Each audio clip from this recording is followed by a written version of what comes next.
Hello guys! I'm Lucas. Yan, samahan niyo po kami magpapacheck up for today's video. Pagpunta namin sa hospital, yun, nakatulog na ang baby. Adaming mga maliliit at makukulit na baby magpapacheck up din. Today is for injection po ni babies. 4th month na po siya. Yun, nagising na si baby kasi madaming baby ang naiiyak. Ang sumisigaw-sigaw. Buti na lang si baby ko, si Lucas, hindi siya ganun ikaiyakin. That time, nilalaro-laro siya ng papa niya. Tuwang-tuwa siya kasi marami siya nakikita mga kaibigan niya maliliit. Lalo na yung baby girl lang doon na nakita niyo kanina. Tuwang-tuwa siya doon. Bihira lang siya makakita ng maraming tao, gaya pati mga shop baby na tulad ng mga baby dyan. Nasa Taiwan po pala kami. Kasi dalawa lang kami halos sa bahay kasi si papa niya nagtatrabaho. Kaya dalawa lang kami halos. Nagkikita araw-araw. Wala kaming ibang nakakasalamuhang tao. Yun, tinititigan na naman yung baby na yun, yung baby girl. Oh, gustong-gusto niya nakikita siya. Tapos tumatawa siya pag tumitingin si baby. Uy, baby ka pa. Mag-aasawa ka na ba? Mag-girlfriend ka na ba? Wag muna. Naatok na ang baby na yan. Tapos pumasok kami sa loob, tinawag kami. After namin doon, in-invite kami ng kaibigan namin na pumunta sa harap ng dorm. Kasi despedida party nila. Uwi na sila ng Pilipinas, si Ate Badet at si Perlita. Shoutout po sa inyo. Salamat po sa masarap na pagkain. At first time din ni baby na makita yung mga Pinay na katrabaho ko dito. At yun, tuwa-tuwa naman ang mga kaibigan ko.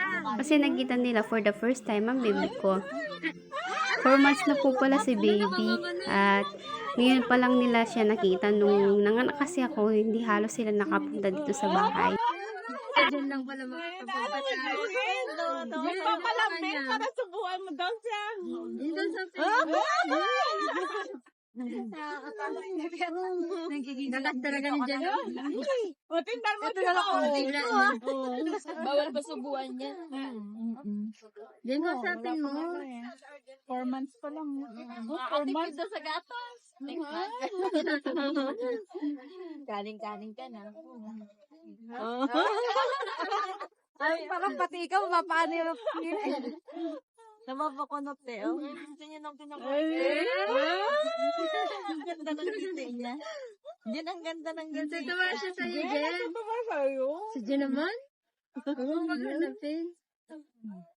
Ayan. Gigigil ako eh. Si Jen na nga yung kinurot ko eh. Ako naman kinurot. Si Eileen. Iyak na yun, Eileen. Ay, tuwan-tuwa, oh. Ah, diba? Titig na titig sa'yo, oh. Diba? Gusto niya pala ganito eh. Naku, may turok patong yan. Nagkatatalon na. Mas gusto niya ganyan. Oh, dito ka na kay... Dinagpasa-pasahan. Diyan ka sa tita mong mayaman.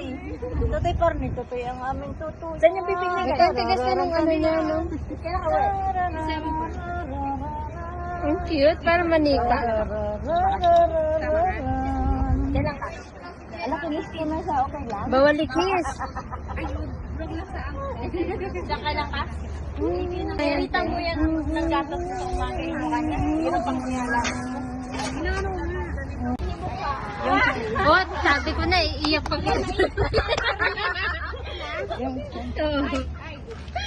I told you.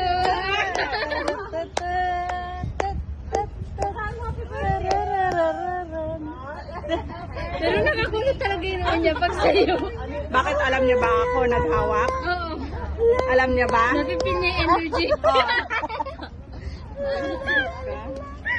Termi, pag uwi mo gumawa ka lang. Ilang kilo to? Termi, pag... Dan, dan, dan. Pick up. Ikaw nga, Jen. May bigat siya. Oo. Uy, inaantok na talaga siya. Ano niya talaga si Jen? Ay, yan o. Mama, mama. Ayaw daw niya. Pero sa inyo lahat, dalawa ito.